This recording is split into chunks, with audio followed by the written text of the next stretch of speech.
Hi hello ನಮಸ್ಕಾರ, welcome to my YouTube channel. Friends, ಇವತ್ತಿನ ವಿಡಿಯೋದಲ್ಲಿ ಯುವ ನಿಧಿ ಸ್ಟೇಟಸ್ನ ಹೇಗೆ ಚೆಕ್ ಮಾಡೋದು ಎಂಬುದರ ಬಗ್ಗೆ ಈ ವಿಡಿಯೋದಲ್ಲಿ ನಾನು ತಿಳಿಸ್ಕೊಡ್ತೇನೆ. ಅದಕ್ಕೆ ಮೊದಲು ನಮ್ಮ ಚಾನಲ್ಗೆ ನೀವು ಸಬ್ಸ್ಕ್ರೈಬ್ ಮಾಡಿಲ್ಲ ಅಂದರೆ ಸಬ್ಸ್ಕ್ರೈಬ್ ಮಾಡ್ಕೊಳ್ಳಿ ಮತ್ತು ಬೆಲ್ ಐಕಾನ್ನ ಆನ್ ಇಟ್ಟು ಅದೇ ರೀತಿ ಈ ವಿಡಿಯೋನ ಲೈಕ್ ಮಾಡಿ. ಇವಾಗ ಬನ್ನಿ, ಮೊದಲಿಗೆ ನೀವು ಕ್ರೋಮ್ನ ಓಪನ್ ಮಾಡಬೇಕಾಗುತ್ತೆ. ಕ್ರೋಮ್ನ ಓಪನ್ ಮಾಡಿಕೊಂಡು ಇಲ್ಲಿ ಸರ್ಚ್ ಗೂಗಲ್ ಅಂತ ಇದೆ ಅಲ್ವಾ, ಇದ್ರ ಮೇಲೆ ಕ್ಲಿಕ್ ಮಾಡಿಕೊಂಡು ಇಲ್ಲಿ ಸೇವಾ ಸಿಂಧು ಅಂತ ಸರ್ಚ್ ಮಾಡಿ. ಸೇವಾ ಸಿಂಧು ಅಂತ ಸರ್ಚ್ ಮಾಡಿದ ತಕ್ಷಣ ಈ ರೀತಿ ವೆಬ್ಸೈಟ್ ಬರುತ್ತೆ. ಇದ್ರ ಮೇಲೆ ಕ್ಲಿಕ್ ಮಾಡ್ಕೊಳ್ಳಿ. ಕ್ಲಿಕ್ ಮಾಡ್ಕೊಂಡಿದ ತಕ್ಷಣ ಇದ್ರ ಮೇಲೆ ಕ್ಲಿಕ್ ಮಾಡಿಕೊಂಡು ಇಲ್ಲಿ ನಿಮ್ಮ ಫೋನ್ ನಂಬರ್ನ ಎಂಟ್ರಿ ಮಾಡ್ಕೊಳ್ಳಿ.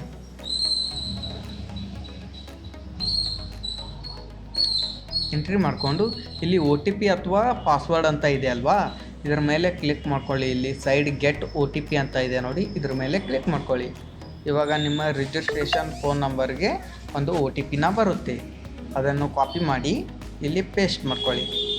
ಇವಾಗ ಇಲ್ಲಿ ಕ್ಯಾಪ್ಚಾ ಅಂತ ಇದೆ ಅಲ್ವಾ, ಇದು ಕ್ಯಾಪ್ಚಾನ ಎಂಟ್ರಿ ಮಾಡ್ಕೋಬೇಕಾಗುತ್ತೆ.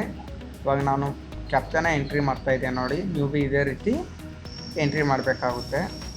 ಎಂಟ್ರಿ ಮಾಡಿಕೊಂಡು ಇವಾಗ ಸಬ್ಮಿಟ್ ಬಟನ್ ಅಂತ ಇದೆ ಅಲ್ಲ, ಇದ್ರ ಮೇಲೆ ಕ್ಲಿಕ್ ಮಾಡ್ಕೊಳ್ಳಿ.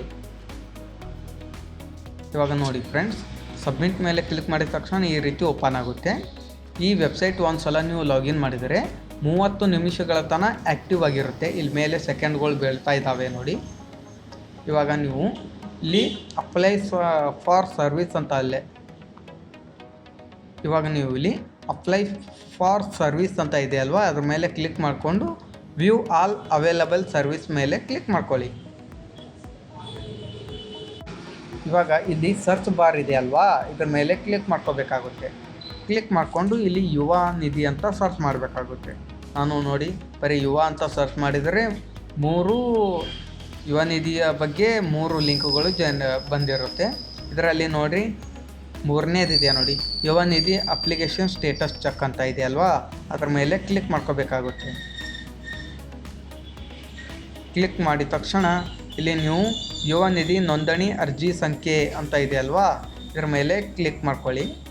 ಕ್ಲಿಕ್ ಮಾಡಿಕೊಂಡು ಇಲ್ಲಿ ನೀವು ಅಪ್ಲಿಕೇಶನ್ ಹಾಕಿರುವಾಗ ನಿಮಗೆ ಒಂದು ಜನ್ರೇಟ್ ಆಗಿರುವ ರಿಜಿಸ್ಟ್ರೇಷನ್ ನಂಬರ್ ಇರುತ್ತೆ. ಆ ರಿಜಿಸ್ಟ್ರೇಷನ್ ನಂಬರ್ನ ಇಲ್ಲಿ ಹಾಕಿದ ತಕ್ಷಣ ಇಲ್ಲಿ ತಿಂಗಳನ್ನ ಆಯ್ಕೆ ಮಾಡ್ಕೊಳ್ಳಿ. ಯಾವ ತಿಂಗಳಿಗೆ ನಿಮಗೆ ಅಮೌಂಟ್ ಬಂದಿದ್ದು ಸ್ಟೇಟಸ್ ಚೆಕ್ ಮಾಡಬೇಕಾಗಿದೆ ಅಲ್ವಾ, ಅದ್ರ ಮೇಲೆ ಕ್ಲಿಕ್ ಮಾಡ್ಕೊಳ್ಳಿ. ಇವಾಗ ನಾನು ಏಪ್ರಿಲ್ ತಿಂಗಳದ್ದು ಸೆಲೆಕ್ಟ್ ಮಾಡ್ತಾ ಇದ್ದೇನೆ. ಇವಾಗ ಇಲ್ಲಿ ಕ್ಲಿಕ್ ಪೇಮೆಂಟ್ ಡೀಟೇಲ್ಸ್ ಅಂತ ಇದೆ ಅಲ್ವಾ, ಇದ್ರ ಮೇಲೆ ಕ್ಲಿಕ್ ಮಾಡ್ತಾ ಇದ್ದೇನೆ. ಇವಾಗ ನೋಡಿ ಇಲ್ಲಿ DBT ಪ್ರೊಸೆಸ್ಡ್ ಅಂತ ಬಂದಿದೆ. ಇಲ್ಲಿ ನೋಡಿ ಆಲ್ರೆಡಿ ಪೇಮೆಂಟ್ ಸ್ಟೇಟಸ್ ಸಕ್ಸಸ್ ಅಂತ ಇದೆ. ಆಲ್ರೆಡಿ ನಮ್ಮ ಬ್ಯಾಂಕಿಗೆ ಈ ಅಮೌಂಟ್ ಬಂದಿದೆ. ಇವಾಗ ನೋಡಿ ಇಲ್ಲಿ ಸೆಲ್ಫ್ ಡಿಕ್ಲರೇಷನ್ ಕೂಡ ಎಸ್ ಆಗಿದೆ. ಇವಾಗ ಅದೇ ರೀತಿ ನಾನು ಮಾರ್ಚ್ ತಿಂಗಳದ್ದು ಸೆಲೆಕ್ಟ್ ಮಾಡ್ತಾ ಇದ್ದೇನೆ. ನೋಡಿ ಮಾರ್ಚ್ ತಿಂಗಳು ಕೂಡ ಬಂದಿದೆ. ಅದೇ ರೀತಿ ನಾನು ಫೆಬ್ರವರಿ ತಿಂಗಳನ್ನ ಸೆಲೆಕ್ಟ್ ಮಾಡ್ತಾ ಇದ್ದೇನೆ. ಇವಾಗ ನೋಡಿ ಫೆಬ್ರವರಿ ತಿಂಗಳದ್ದು ಕೂಡ ಬಂದಿದೆ. ಅದೇ ರೀತಿ ನೀವು ಜನವರಿ ತಿಂಗಳು ಕ್ಲಿಕ್ ಮಾಡಿದ ತಕ್ಷಣ ನಿಮಗೆ ರೆಸ್ಪಾನ್ಸ್ ಪೆಂಡಿಂಗ್ ಅಂತ ಬರ್ತಾ ಇದೆ ಕೆಲವೊಬ್ಬರಿಗೆ, ಅಥವಾ ಕೆಲವೊಬ್ಬರಿಗೆ ಫೆಬ್ರವರಿ ತಿಂಗಳದ್ದು ರೆಸ್ಪಾನ್ಸ್ ಪೆಂಡಿಂಗ್ ಅಂತ ಇದೆ.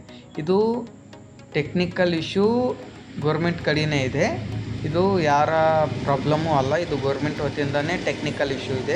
ಇದು ಮೊದಲಿಗೆ ನನ್ನ ಅಂದಾಜು ಇದು 3 ತಿಂಗಳಿಂದ ಈ ರೀತಿನೇ ತೋರಿಸ್ತಾ ಇದೆ. ಇದೇ ರೀತಿ ನೋಡಿ ಫ್ರೆಂಡ್ಸ್, ಸ್ಟೇಟಸ್ನ ಚೆಕ್ ಮಾಡೋದು ಯುವ ನಿಧಿದು ಪೇಮೆಂಟ್ ಸ್ಟೇಟಸ್. ಈ ವಿಡಿಯೋನ ನಿಮಗೆ ಇಷ್ಟ ಆಗಿದರೆ ಈ ವಿಡಿಯೋಕ್ಕೆ ಒಂದು ಲೈಕ್ ಮಾಡಿ, ಅದೇ ರೀತಿ ನಮ್ಮ ಚಾನಲ್ನ ಸಬ್ಸ್ಕ್ರೈಬ್ ಮಾಡ್ಕೊಳ್ಳಿ. ಇಲ್ಲಿವರೆಗೆ ತನಕ ವಿಡಿಯೋ ನೋಡಿದ್ದಕ್ಕೆ ಧನ್ಯವಾದಗಳು. ಮತ್ತೆ ಮುಂದಿನ ವಿಡಿಯೋದಲ್ಲಿ ಸಿಗುತ್ತೇನೆ. ಧನ್ಯವಾದಗಳು.